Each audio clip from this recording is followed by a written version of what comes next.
We should probably stop talking about Linux so much and editing and Oh, talk about Limazade. Limzade. So yes, today I have started officially recording the LMMS content, which means that some of it will be edited tomorrow.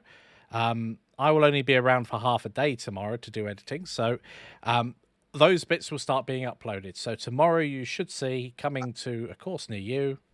Stop. Mhm. If you have the early access, If you have the early access, thank you, Jan. yes.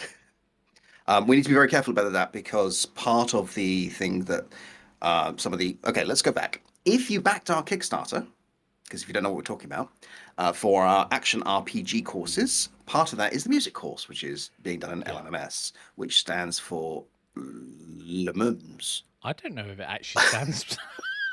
Should I know this? Probably not, but The certain tiers get early access, and the reason we do it like that isn't just to be like, "Hey, you're special," and the rest of it. It's if we've made a critical mistake, then a small number of people will catch it, and we can fix it before it goes live, and a whole bunch of people are frustrated. okay. After we've got a certain amount of content, we'll Yeah. throw them out into the wild. Exactly. So LMMS formerly was known as Linux Multimedia Studio. Does it work in Linux though? It does. Although I saw Wine being installed when I when I installed it, so they might be relying on on the emulation layer as well there. Which for music production, I don't think it's as difficult with latency and all that it would be if you were doing gaming and things like that. But You don't yes, know Linux. Wine is it's not an emulator, but that's what it stands for. Wine is not an emulator. It's got its own name in the acronym. Um, it's a way of running Windows software, particularly games, on Linux. It yeah.